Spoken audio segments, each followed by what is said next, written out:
up yet for you? Yeah, starting it, really. We're away. We are away. Yeah. We are recording. Kevin, thank you very much for joining me, mate. It's been fun having you sat by here next to me, to be honest. How long's it been? It's got to be about 8 to 10 weeks since the last time you've been on Taff Live. Got to be, I think it's the end of Feb, wasn't it? Something like that, mate, yeah. Pretty crazy how time flies, with all this crap going on, I know. It is mad at the moment, but... so I take it you're missing the football then, are you? Oh, big time. Big time. Even though we weren't getting the best of performances from the club, I mean, I'd take that right now.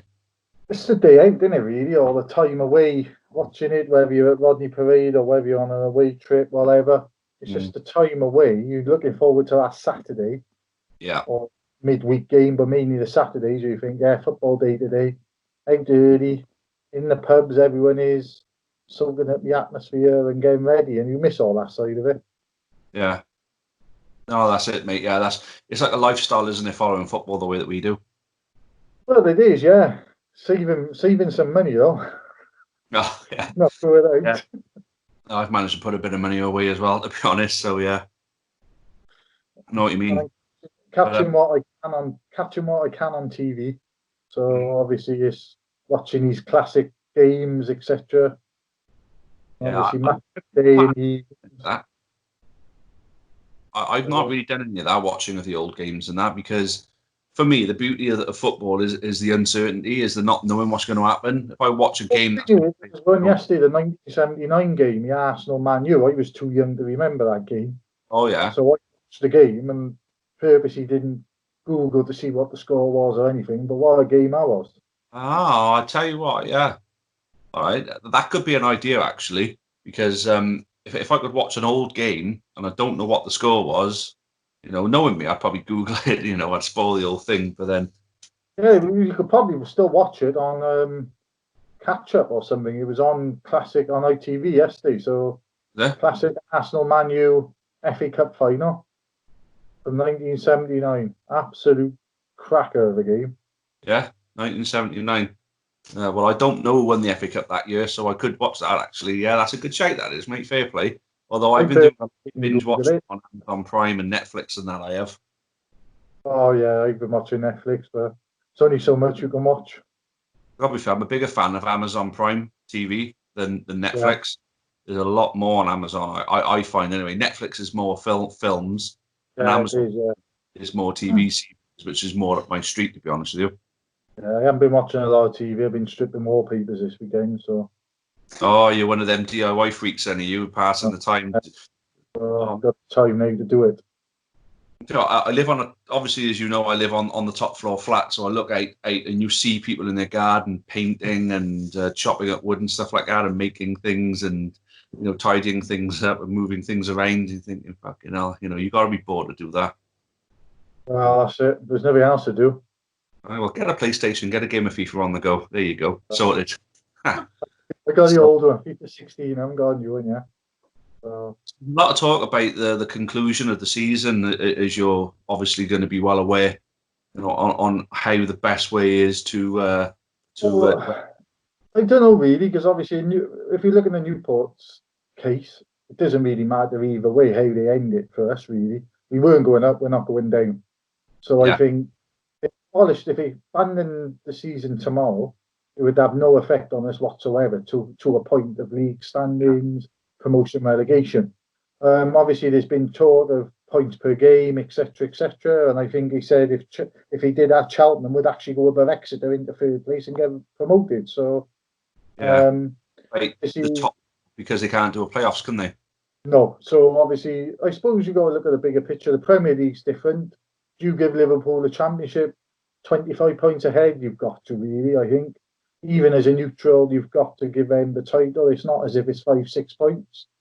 One game, I think if they'd beaten Man City in their game, they would have won it anyway. So, at the end of the day, but I don't know. It's hard to know, really. Do you do a points per game? Who knows? Because if you've got a team that started off well, like Exeter, and then gone through a bad patch, suddenly their points per game could have dropped from say 1.2 to 0.7.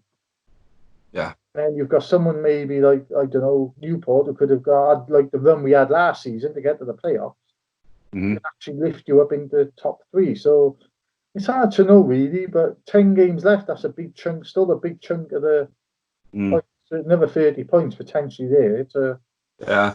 Because I got to be honest, mate. I'm all for if there is a genuinely fair and even sort of a method of ending the season now. I'm for it.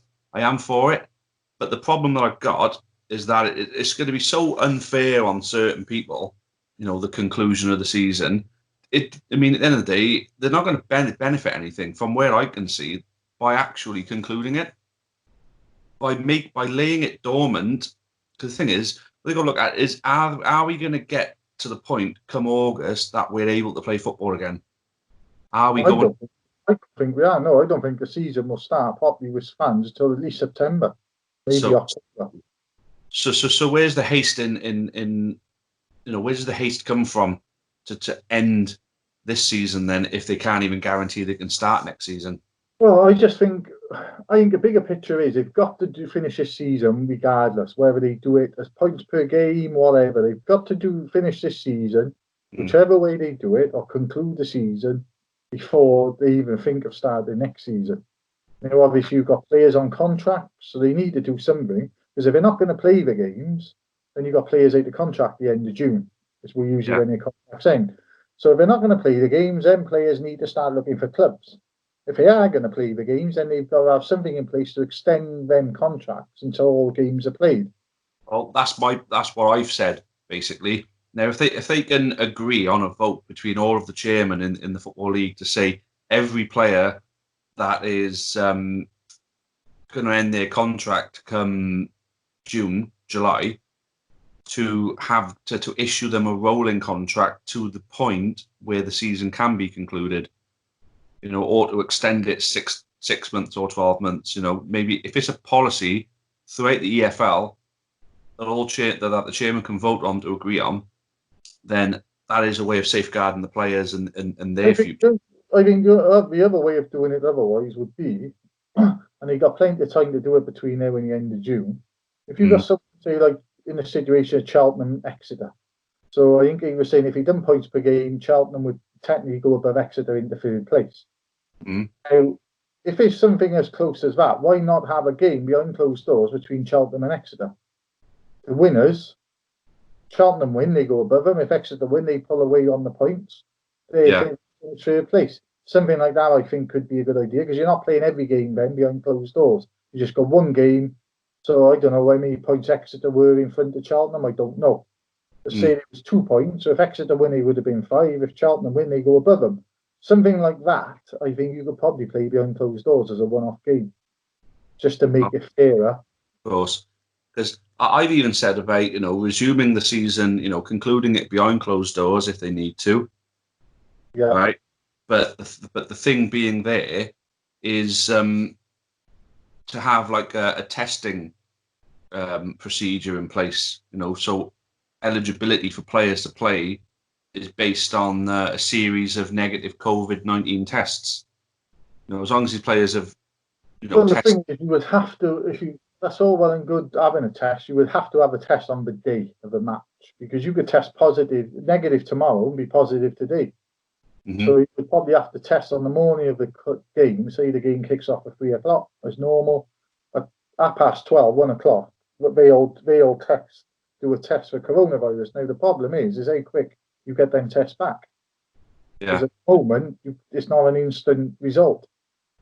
So, like I said, you could test me or you tomorrow to play for Wednesday. Come Wednesday, I might have a virus. I don't know. Fair play, mate. From my point of view, is that going to work? You're only going to tell you at that particular time whether that person got the virus or not. But if a game's a couple of days ahead, who's to say that someone won't contract the virus within the next couple of days? So I think it's a hard one, really, unless you can get a result there and then, which I don't think you can. Then I can't see what you can do about that, really. Well, I suppose it'll depend on, what kind of testing they've got. I mean, I don't know how a COVID-19 test actually works, so I don't know if it is an instant thing or whether it's something Oh, that's got no, to. from what we heard, it's obviously swabbing your mouth up your nose, whatever, and it can take. I think they said it can take up to 48 hours to get back to you. So, Really? Ugh. so I don't know. I don't think it's an instant test, to be honest. But I Mm. could be wrong. But from what I'm hearing, it's not instant because I think Piers Morgan has had a test for it, haven't he, or something? It's all been published, and he's got to Mm. wait 48 hours to see whether it's negative or positive. Mm. So whether you can go back to work or not. So at the end of the day, if you've got a football match and you're playing Saturday, for argument's sake, you need to test. Them players need to be tested on the morning and have a result back before the game goes ahead. Yeah. Mm. Or if there's a way of pointing out any clear telltale signs, things like Yeah, obviously, if someone has symptoms like a cough or a cold or a fever, then yeah, technically, would you play? Would you play anyway on a normal day if you got a fever? Probably not. If you had a fever on a Saturday morning before the game, would you go up to your manager and say, "Look, boss, I'm not feeling very well"? He would then probably drop you out of the squad. So I suppose I don't know. It's hard, really. It's hard to know what to do and how to do it. But I think I know the tests. I don't think are that quick coming back. well, thankfully there are people in place who are paid a damn sight more money than what me and you are, obviously to make these decisions. It's just I wish the FA, EFL, Premier League, UEFA, FIFA, all the governing bodies in football that is to do with us. I wish there'd be a bit more, a bit more clearer. I A think bit they more. need. I think they need something across the board, really, because I think they said about the German Bundesliga starting back up behind Mm. closed doors. Now, to me, if they really, I think FIFA or UEFA need to turn around and say if you by the end of May, we need to know what's happening, whether you're playing against behind closed doors or not. Now, to me, as I said, really, I think you need to just blanket it all across football and say you need to do it at points per game or whatever they decide. Because you can't have one league playing behind closed doors and another league not. Hmm. As far as I'm I think concerned, I just can't see. I think it's got to be a FIFA thing. I think FIFA have got to come into it and issue their own procedure or policy or whatever across the board and basically say there's no cancelling of any seasons unless it's been 50% or less played. Anything above 50% played has to be concluded because I've said this to many people and I've said it on videos as well recently. It doesn't sit right with me the thought of all that football being erased from history. Me and you, Newport County fans, how many away games have we gone to? How many home games have we gone to? How much money have we forked out for? How many miles have we travelled? We really going to be okay with it just being erased? All that effort that we've made to I go to think them. I don't think it's the point of the reason. I think if you play 75% of the season, when the season counts. Now, Yeah. obviously, you still got relegation, as we said, promotion. Now, yes, could you do it points per game? Probably looking at it. If you didn't play the matches, that's the only way you can do it. An Hmm. average points per game over a season. Yeah. Yes, some teams do good towards the end. That's the way it is. But this is something that's never happened before. I think they've got to look at finishing the season whatever way. So if it is, like I said, a points per game over the season, right? So for argument's sake, Newport County were getting 0.4 points per game. Stevenage were getting 1.1. So you just work it out over the next 10 games. Does it change anything? Apparently, they said, I think, like I said, Charlton, the only difference was Charlton would have leapfrogged Exeter into third place. Well, if that's the way it is, that's the way it is. Would Cheltenham have had a game in hand for that? I don't know. That's the thing. I said, unless you look at that game and you say, right, you play that game behind closed doors, and winner takes all. Yeah. I don't know how you would do that because, again, if that's the only side, then fair enough. If it's happening in other leagues, like you've got West Brom Leeds at the top of the Championship, okay, then two go up, two come down, two go up. Hmm. Do it that way. You Yeah. don't need to have the third place team from the Premiership come down because there's no playoffs, so it'd only be the bottom two. But then you could argue, say, I don't know, say it was second from bottom in the Premier League, say it was Southampton. They're only 3 points off safety. How'd you work that one out? Yeah. Because potentially they could win one game in the next 10 and still stay up. You don't know. So that's it. I think anyone who gets relegated on the back of a points or misses out on promotion evenly can argue the point and say, well, look, who's to say we wouldn't have got on a good run? So this points per game thing would be meaningless. I suppose the season we were 12 points adrift. Right, when Wesley went and Flynn took over, you could look at that. What would you have? 12 games left, so you could have argued that then if we had this situation, count you down, they're gone. Yeah, and probably, to be honest, would we have argued with that? No, because we were gone. But we weren't. We pulled it round. Probably mainly down to us winning the games and Hartlepool not picking up a win in their last 10 games. We stayed up. But had they come to that and people had said, right, well, there's points per game, Newport are relegated, would we have argued that? Probably not to a point. We wouldn't have at the time. Before the 12 games started, I don't think we'd have argued. I think after we won the next 2 games and lowered the gap to about 6 or 7 points. It would have been, yeah.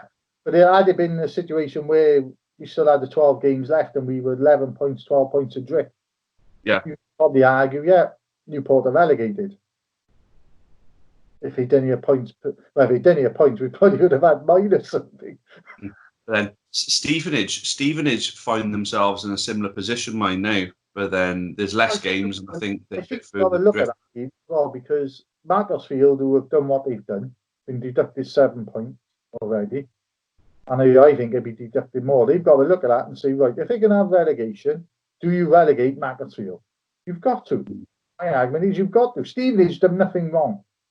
There's talk, mind you, of clubs being in trouble financially at the moment, and the way I see it, I think the FA got to intervene and help these clubs, because fair enough, they didn't help Bury, but Bury got themselves into that position on merit because they had a chairman who went away players to get promoted and couldn't deal with the finances of getting it back into League One, so they had to fold. If anybody's in trouble financially now, it's not their fault. It's not, no. And again, like I said, it's how you avoid, whether you avoid the season where you play behind closed doors. To be honest, someone like Newport would probably be better just having a points per game system, because if you're playing the games behind closed doors, you're not getting no fans in. You're obviously got to pay to use the ground. You're paying for floodlights, maybe you're paying for this, that, and the other. So all that means up. Whether the league give them the money towards it, can they afford to do that for every team? It's probably the easiest doing it, as I said, but financial wise, at the end, again, if you do it as a points per game, at least then you've got players who ate the contract at the end of June, you can get them off your wage bill, which might save a few. I've got something to throw at you, Kev. As a Newport County supporter, right, who was usually, you got a season ticket, haven't you? Yeah. You have. Okay. If you were a non-season ticket holder, right, and we obviously Newport County announced we're in financial trouble because of this, we may fold, and they put out like a pay for the rest of your tickets for the rest of the season. Yeah. And the home games we have left 5 or something like that, 4. Yeah. 4 home games, so we are. Okay. And £20 a ticket. Would you be willing to part company with £80, along with X amount of other county fans, to subsidise what the club would have got in ticket money to see the club survive? Oh, if it meant the club survive, it's no brainer. Of course, I would. Yeah. £100 just to see every individual person pay £100 just to see the club survive. Of course, you would. Yeah. And how many people do you think would give £100? I think you'd get at least 2,500. Down the county. 2,500. To be honest, you probably get people giving £100 who don't even watch the games regularly. Yeah, I think so. I think local businesses that have been able to keep running during the coronavirus would help. Sponsors, people would probably give money, and you might have someone who might give 10 grand. Who knows? The business said, well, we've made a profit. We'll give you £10,000. It's hard to know, really, but I think putting it like that, of course, is a no-brainer. £100. Yeah. So, do you think maybe if clubs are in trouble, maybe they should start appealing to their fans? Yes and no, depending, I suppose. It's hard to know, really. You would expect the fans, yes, to help the club out. Again, could a lot of fans afford it if they've been furloughed, if they're out of jobs, they're not getting the income they're supposed to get. Like a lot of people might only be on 80% wages now. If you earn a lot of money, 80% might not be a drop in the ocean for you. So if you were say earning 40 grand a year, 80% you're still earning a good wage. If you're earning 20 grand a year and you have 80% off, suddenly the drop is bigger. Yeah. So I don't know. You take home, I don't know what people take home. Say you're taking home £2,000 a month. 80% of that, you're suddenly taking home £1,400 a month. See? I think anyone individually who's struggling financially, I know they wouldn't expect it from anyway. You know, because you've got to look after yourself first, of course. Yourself and your family, 100%. I don't know. I don't think you could target people saying if you, like you said, with a season ticket. I think you could go out and say, right, we need to claw this money back. We need to claw 10 grand for argument's sake back, which will cover us for the rest of the season with the tickets that we would have made off of tickets at home. So say you said it was £100, 3,000 people. Say it's 30 grand, right? For argument's sake. Okay, we need to make 30 grand. Now, you might not be able to give £100, I might not be able to, but some business might come and say, well, we'll give you the 30 grand straight up, you are. Yeah. So I think it would have to be not so much saying to the season ticket holders, right, do you want to pay for the rest of your tickets? It could be just a case that we need 30 grand. We can either do it this way, or we just need people to give donations. Again, it could be a way you could look at it and say, well, yeah, the only thing I could do is say, pay for my season tickets for the rest of the game. So if it's 4 games, that's £80. Yeah, you are. There's £80. That's you've put your bit in. But I don't mean to go to every ticket and say, because you might only be, me or you, one of us might only be able to afford £20. I suppose 20 quid's better than nothing at the end of the day. You're making up for it, didn't you? So, well, I think, I think maybe the club, depending how they worded it, if they needed money, they could say, right, we're going to shortfall of 30 grand. This is what we need to make up. And I suppose if you looked at it the way you said it, if every season ticket holder gives £20 a game that's left, well, that's the thing. It wasn't so much season ticket. I mean, fans who have any fan who would potentially go onto that game, pay for the ticket, and then you've got the money, haven't you? So I suppose we'll see. We'll see as and when it comes along, because these clubs that are supposedly in trouble at the moment, they may already be appealing locally to their supporters and local businesses and things like that. Anyway, you know, they may already be doing that, but we don't know about it. We furloughed all our staff, so 80% of their wages is being paid by the government. So technically, you could argue up until the end of June, although the club still got 20% of it. I would like to think we're now in that bad a state that we can't pay 20% wages up until the end of June. I know we got no income coming in, and that will hit any club. But I think at least we had the money from the FA Cup games previously, and hopefully we're in a good situation where paying 20% wouldn't damage us too much. Yeah, of course. Other clubs, they will struggle, and maybe could they go to their fans? Who knows? There's only so much fans can give. Exactly. There's only so much. I mean, obviously, I haven't got an endless run of money that I can give. Obviously, you know, there will be a limit to what I can give if I need to. Same with yourself and any other supporter. There may be, you know, your more wealthy supporters who have got a fair bit kickback, who can pull a few quid out of there, you know, and help the club. But I think, you know, there's been a lot of talk of community spirit and all that, you know, throughout this. And I think, you know, that's got to live within our sports teams as well, because it's not just us, it's the Dragons who are going to be in trouble as well. I mean, I personally wouldn't want to give a single penny to them, but they have got supporters like Newport County who that team means an awful lot to, who will want to help. Yeah. So, you know, if the Dragons are in trouble, I'm sure those people will want to give to see their club survive, like we will with Newport County. I genuinely think as well as the Premier League should be helping out. The clubs in the Premier League should be some of the money they make from Sky, because obviously we still get money off Sky, although we've never been on bloody Sky in the league match since we've been back in the football league.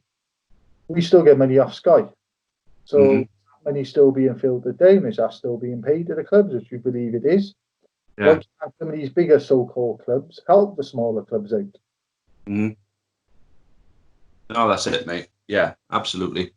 And there are a lot of companies who are going through a period of prosperation, shall we call it, at the moment. Certain companies like PPE manufacturers, you know, anyone that's selling anything related to COVID or any needs, more direct needs, like a lot of supermarkets and a lot of food manufacturers are obviously doing well out of this situation, especially when everyone ate panic buying at the beginning. I mean, they reckon the supermarkets made billions. Oh, Is it out of order to ask the supermarkets and other companies who've made a mass profit, you know, out of this situation, to give some, only a small percentage, but a percentage nonetheless of their profits to the relief of other businesses that have nosedived in the back of this, and football being one of them. I can't see any reason why not. Whether there'd be a pot they put it in, say a COVID fund, whatever you want to call it. But well, like you said, pay money in. Whether then that fund gets split between not everyone likes football, so you can argue with someone might not want to give to a football club, but it wouldn't just be football club. You could give that to small businesses who are struggling, or football clubs, local businesses. And a football club is a business, as we all know, but you can't just give it. But yes, it would be a good idea. You could have a COVID fund. So say Tesco's, we use Tesco's for argument's sake. He made 50 million profit. I don't know. They probably made no any of that, but he might say, all right, well, we'll put 5 million into a pot. Those profits that they made through that panic buying period will be in the hundreds of millions, mate, quite easily. So say for argument's sake, you say we put 5 million into a pot. Like that 5 million sits in a COVID-19 pot, whatever you want to call it. The government then at the end of all this turn around and say, right, we're going to split that between that business, that business, that business, all of them in football, them in there, them there, and everyone gets a chunk of it. Yeah. Whatever, 200 grand, 100 grand, whatever. Yeah, it could be a good idea. I don't know, obviously, how that work. I'll be down to government to sort out. But if it's a COVID fund, they can obviously be put out to the public. I mean, there are people like myself. I'm still on a full wage. You know, I'm still working. I'm still on a full wage. You know, if I gave, you know, 20 quid to the COVID fund, and just say 30 million more people, the same as me, did the same, 20 quid times 30 million, what does that work out? That's fucking hell. That's going to be 600 million. Yeah. You know, 30 million people to give £20. I think the only thing with that would be, I think the only downfall is, and it wouldn't bother me where it went, as long as it went to helping, even if it helped local businesses in the local area. I'm not interested whether it helps someone up in Scotland, to be honest, a small business. I'd rather someone in Newport or the surrounding area stop a business going out or someone going out to business. But you're probably going to have people who will say, well, I want it to go to football. I don't want nothing else. I don't want it to go anywhere else. Or I want it to go there. That instead of having one big pot to just evenly distribute, what you do is you choose which pot it goes into. So I could say I want to put a tenner towards football, and then I want to put a tenner towards South Wales businesses. I suppose you could do that, yeah. Yeah, you know, and then people who are struggling. You know, I think banks have got to be playing a big part in this. You know, with people with on mortgages and things like that, and loan repayments and things like that. They got to be giving people relief, and as long as everybody pulls in the same direction and works together, I'm sure there's a way financially that it can't hit us as bad as what people are expecting it to. Well, I just think it's uncharted territory, really, isn't it? It's nothing's ever happened like this before in our lifetime. So I think it's just getting to the point of deciding what happens. Like this, going back to the football, really, someone needs to draw a line under it, FIFA, and say, right, by the end of May, we need to decide what's happening. So say May the 28th, right, by May the 28th, if we cannot start any games, every team in England, say for argument's sake, in the English pyramid system will have a points per game to finish the season off. So then, come the end of May, which would have been the FA Cup final over with and everything else, teams start looking then, they go on their holidays, they start looking at what players. So you're not disrupting the season then on that side of it as such. So Michael Flynn, for argument's sake, look and say, right, well, I don't want him, I don't want him, I don't want him. They like the contract. I haven't got to worry about them. They the contract in a month. We've played the season. We finished 12th in the league because of the points per game thing. Right, that's it. We're 12th. Yeah. So the players, then, you haven't got to worry about extending contracts and stuff like that. Fine. Obviously, whether you do something afterwards and you say to the players, can you take a pay cut to start the season? That's another matter. Let's get a season we're over with first. Clubs know where we stand. Because you would, the county could turn around and say, right, we know where we stand. We're going to finish 19th, whatever, for argument's sake, 19th, 12th, whatever. Points per game. We're not going up, we're not going down. That's what happens. Yeah. Well, and the club then as well can rebuild, knows where it is financially. Mm-hmm. Say to players, well, you have the contract at the end of June, we'll just pay you up, then go away. Go. Yeah. Whatever.